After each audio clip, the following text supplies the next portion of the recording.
అప్పుడు కేటీఆర్ గారు. బట్ నాకున్నటువంటి అనుబంధం వేరే అధ్యక్ష.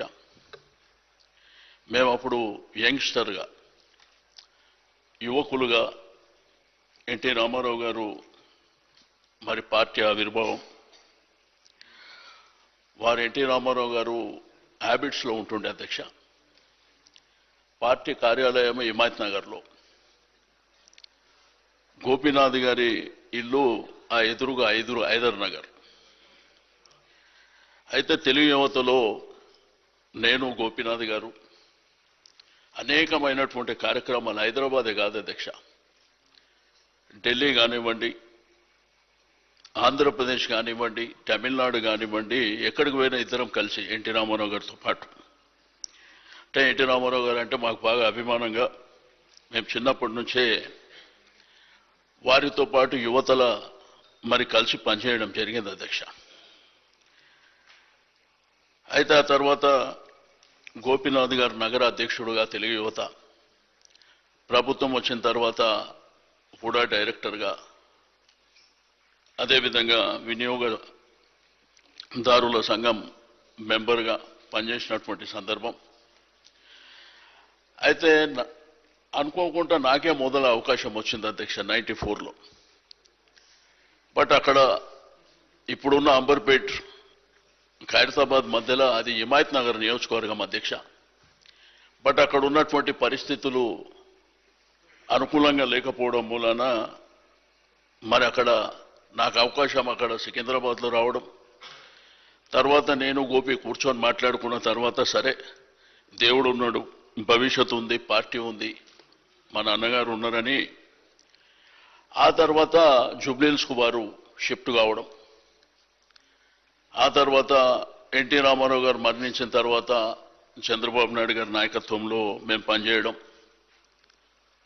అక్కడ జూబ్లీహిల్స్ నియోజకవర్గం మరి డీలిమిటేషన్ అయిన తర్వాత అక్కడ ఒక నియోజకవర్గం ఏర్పడడం, దానికి గోపీనాథ్ గారికి అవకాశం రావాలని పార్టీలో మరి చంద్రబాబు నాయుడు గారితో మాట్లాడి, అప్పుడు నేను కూడా అధ్యక్షుడిగా ఉండే అధ్యక్ష.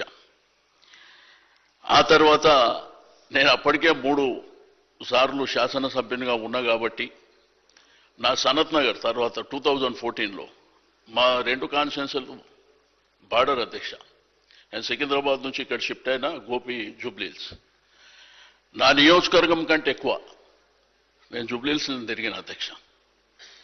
ఎందుకంటే నాకు ఎప్పుడో 15-20 ఏళ్ల కింద అవకాశం వచ్చింది, తోటి యువకులం ఇద్దరమే, కానీ గోపికి ఫస్ట్ టైం అవకాశం వచ్చిందని ఇక బోరబండ, యూసుగూడ, రైమత్ నగర్, ఎర్రగడ్డ, షేక్పేట్, వెంగళరావు నగర్, జూబ్లీహిల్స్లో ఉన్నటువంటి స్లమ్స్, నేను ఎట్టి పరిస్థితుల్లో గోపి గెలవాలనేటువంటి సంకల్పంతో పనిచేసినాం అధ్యక్ష. బట్ మొదటిసారి ఎమ్మెల్యే అయిన తర్వాత ప్రజలకు అందుబాటులో ఉండడం, నిరంతరంగా అంటే ఒక ప్రభుత్వ కార్యక్రమాలే కాకుండా తన సొంత కార్యక్రమాలు కూడా డిజైన్ చేసుకుంటుండే, ఒక పండుగలు వచ్చినా సొంతంగా కార్యక్రమాలు చేసేటువంటి వ్యక్తిత్వం అధ్యక్ష. ఆ తర్వాత 2 రాష్ట్రాలు అయిపోయినాయి. అప్పటికి గౌరవ ముఖ్యమంత్రి గారు రేవంత్ రెడ్డి గారు, మేము, గోపీనాథ్ గారు అందరం కలిసే పనిచేసినాం. ఆ తదనంతరము 2 రాష్ట్రాలు అయిపోయినాయి కాబట్టి మరి గౌరవ పెద్దలు కేసీఆర్ గారు మాతో మాట్లాడినప్పుడు, ఇక 2 రాష్ట్రాలు అయినా మనం కలిసి పనిచేసుకొని మన రాష్ట్రాన్ని అభివృద్ధి చేసుకుందాం అన్నప్పుడు మేమందరము మరి ఇక్కడ టీఆర్ఎస్ పార్టీలో చేరడం, కలిసిమెలిసి పనిచేస్తుంటాం అధ్యక్ష. ఏ చిన్న కార్యక్రమం అయినా మాట్లాడుకునే పనిచేస్తున్నటువంటి సందర్భం. బట్ అన్ఫార్చునేట్ ఏంటంటే తన ఆరోగ్యం అనేది ఇంత తీవ్రంగా ఉంటుంది, తను ఇంత చిన్న వయసులోనే మనం కోల్పోతాం అనేటువంటిది కలలో కూడా ఊహించలే అధ్యక్ష. చనిపోయే ముందు 25వ తారీఖు నాడు మా తమ్ముడి డిన్నర్ ఉంటే నాకు ఫోన్ చేసి ఉదయమే ఇంటికి వచ్చి ఇద్దరం కూర్చొని 1 గంట సేపు మాట్లాడుకున్న తర్వాత తన విషయాలు నాతో షేర్ చేసుకున్న తర్వాత నేను చెప్పిన, రేపు డిన్నర్ అయినాక నేను ఆస్ట్రేలియా పోతున్నా, వచ్చిన తర్వాత కూర్చొని మాట్లాడుకొని ఇబ్బందులు లేకుండా చూసుకుందామంటే అనుకోకుండా మరి వారు మరణించడం నిజంగా అధ్యక్ష మరి అది దేవుడు. జననం మరణం అనేది మన సర్వసాధారణమైనప్పటికీ పేదలు ప్రేమించేటువంటి, ప్రజలు ప్రేమించేటువంటి ఒక గొప్ప నాయకుడిని కోల్పోవడం అనేది చాలా బాధాకరమైనటువంటి అంశం అధ్యక్ష. బట్ మన నిండు శాసనసభలోనే 2014 నుంచి కంటిన్యూగా అధ్యక్ష, అంటే ఒక వ్యక్తి 3 సార్లు గెలవాలంటే చిన్న విషయం కాదు అధ్యక్ష. ఇప్పుడు కరెంట్ రాజకీయాలన్నీ టెంపరరీ రాజకీయాలు అయిపోయినాయి. బట్ రియాలిటీ అనేది వేరే ఉంటుంది అధ్యక్ష. బట్ అట్లా హైదరాబాద్ జంట నగరాల్లో కంటిన్యూగా గెలవడము మామూలు విషయం కాదు అధ్యక్ష.